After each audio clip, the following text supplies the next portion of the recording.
Dami talaga sa atin sa ngayon dito sa Pilipinas ang nakakahilig nga po sa mga classic bike. Ito kasi guys yung klase ng motorcycle na talaga naman pong napaka-unique ng pagkakadisenyo. Kahit nga po old model ang pagkakadisenyo sa kanya, talaga naman pong bentang-benta rin ngayon dito sa atin. Madami sa ating mga kababayan guys, pagdating sa pagpili ng motor, talaga naman pong consider nila ang itsura nito. Pero ang classic bike guys, ito yung tipo ng klase ng motor na kahit nga po ang old model ang itsura niya talaga naman pong malakas pa rin ang datingan. Ika nga ng iba simple tignan pero ang lakas ng datingan. Dito sa Pilipinas madami ka na din naman talagang mapagpipilian ng mga classic bike ng iba't ibang motorcycle brand. At alam naman natin guys ng mga classic bike is medyo may mga pricey din. Pero dito nga sa video na to guys is pag-uusapan natin ng isa na talaga naman pong pangmasa ang presyo niya. Ika nga ng iba abot kaya talaga. Sino nga ba ang motorcycle na ito? Aalamin nga po natin ang kanyang specs,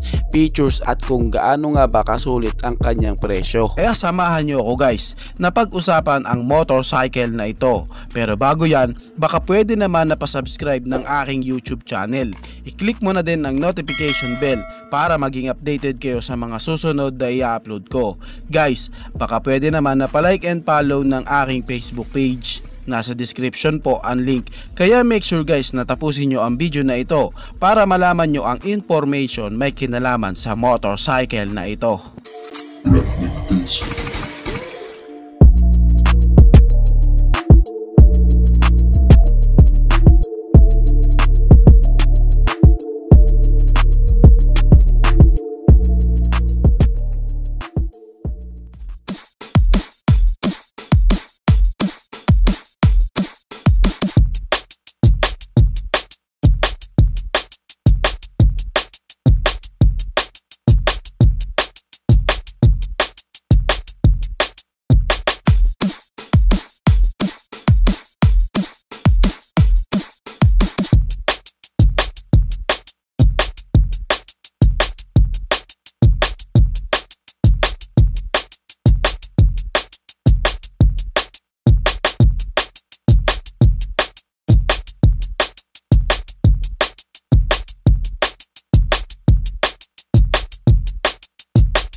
Ang tinutukoy ko nga guys is walang iba kundi si Motorstar Cafe 150cc. Yes po, kitang kita naman guys sa kanyang tindigan na napakaangas nga po ng classic bike na ito. Alam nyo ba guys na meron nga po itong Big Brother na classic Cafe 400cc. Ito nga guys yung unang 400cc na Motorstar na inilabas dito sa Pilipinas na meron talagang napaka-unique and syempre affordable na presyo. Alam na talagang bumenta din po yan dito sa Pilipinas dahil sa mababang halaga meron ka na nga pong expressway legal na motorcycle na classic bike ang itsura. In terms of quality of bike, kitang kita din naman po sa classic bike na 150cc nga po copy ni Motorstar. Kita din talaga guys na meron po siyang kalidad. Alam nyo ba guys na hindi naman po sa pagiging bias, same po ako na nagkaroon ng motorcycle na Rusi and Motorstar, and masasabi ko po guys na mas may kalidad nga po ang makina na inilalabas ng mga motor ni Motorstar.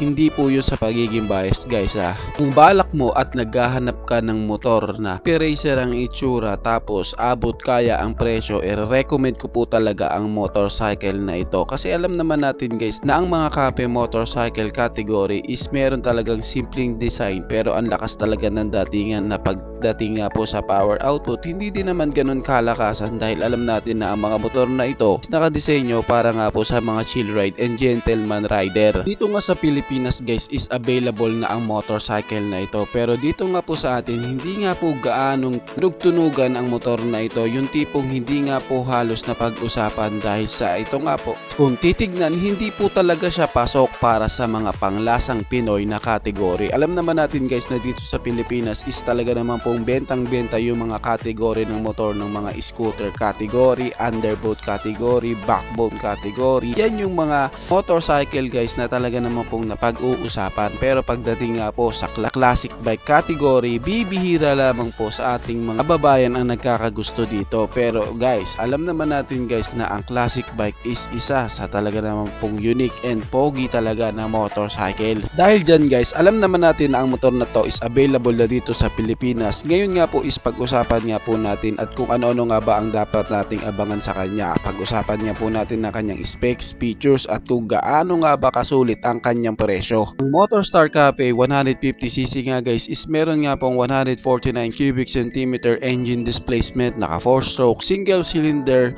single overhead ka with 2 valves. Pagdating nga po guys sa kanyang fuel system, siya nga po is naka carburetor type pa po and naka air cooled engine sa kanyang cooling system. Pagdating nga guys sa kanyang bore and stroke, meron nga po itong sukat na 57.3mm by 57.8mm ang kanya nga pong bore and stroke. At ang kanya nga pong compression ratio guys is meron nga po siyang sukat na 9.26:1. And guys, pag-usapan naman po natin ng kanyang starting system. Meron nga po siya guys na electric starting system and meron din po siyang kickstart. Alam naman natin guys na isa sa maganda po sa isang motor na meron nga pong kickstart doon sa mga lower cc engine displacement. Na ang kickstart ay laking tulong lalo na sa mga emergency na ayaw umandar ang iyong motorcycle. Yun guys, pag-usapan naman po natin ang kanyang power performance. Pag-usapan natin ang kanyang maximum power and ang kanyang maximum torque. Pagdating nga po sa kanyang maximum power, meron po siyang 8.3 kilowatts at 8,000 RPM and meron naman po siyang maximum torque na 11.5 Newton meter of torque at 6,000 RPM.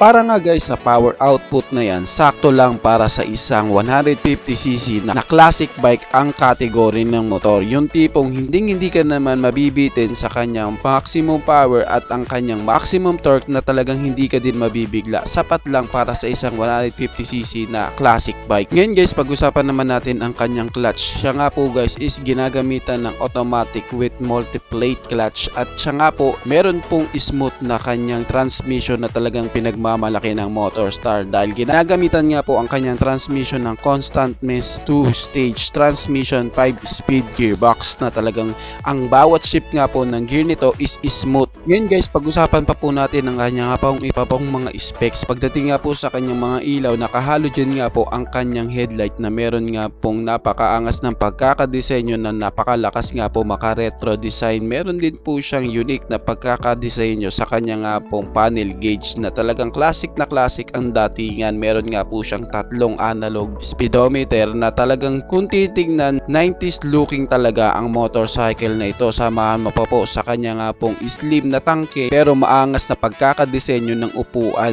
Ngayon guys, pagdating nga po sa kanyang braking system, ito nga po is naka-disc brake sa kanyang unahan and naka-drum brake po sa likuran. Gusto ko nga po yung pagkakadesenyo ng kanyang spokes wheels na talagang unique classic kung titignan. Pagdating nga po sa kanyang mga suspension, sa unahan siya po is naka telescopic fork at sa likuran naman is naka dual shock absorber naman na meron nga pong magandang play na suspension. Isa sa highlights nga po sa classic bike nito yung kanyang exhaust pipe na ginagamitan nga po ng bullet pipe. Kung titingnan talagang napaka-unique ng kanyang pagkakadesenyo dito. At dahil sa available na nga po ang classic bike na yan dito sa Pilipinas, magkano naman kaya ang kanyang presyo? Talaga nga bang sulit at abot kaya nga ba ang kanyang presyo? Well, alam nyo ba guys na isa si Motorstar sa meron nga pong mga murang motorcycle na minamarket dito sa Pilipinas. Kaya makakaasa ka guys na ang classic bike na ito is meron nga pong murang presyo. Siya nga po is nagkakahalaga lamang ng 59,000 pesos. Yes po, ganyan nga lang po kamura ang classic bike na ito na pwede nyo na nga pong ma-avail. Magtungo lamang po kayo sa mga Motorstar outlet para nga po magkaroon din po ng karagdagang mga information. Talagang sulit na sulit ang classic bike na ito guys. Talagang maire-recommend ko ito para sa mga rider na nagsisimula pa lamang pong magmotor at ang tipo nila is classic category. Si Motorstar Cafe 150cc. Kayo guys, ano ang masasabi nyo sa motor na ito? Paki-comment naman ang inyong reaksyon. Maraming salamat po. Bago matapos ang video na to guys, baka pwede naman napahingi ng isang like mula sa inyo bilang pagsuporta sa ating munting video. Maraming salamat po. So pwede mo na rin i-share para din malaman ng iba nating mga ka-rider. Sa tingin ko guys is dito ko na lamang po tatapusin ang ating vlog. I hope na nag-enjoy kayo sa aking hinandang video para sa inyo. Pinasisigla ko din kayo guys na i-subscribe ang aking YouTube channel. I-click mo na din ang notification bell para maging updated kayo sa mga susunod na i-upload ko. So dito ko na lamang po tatapusin. Maraming salamat po. Ichi boy. Thank you.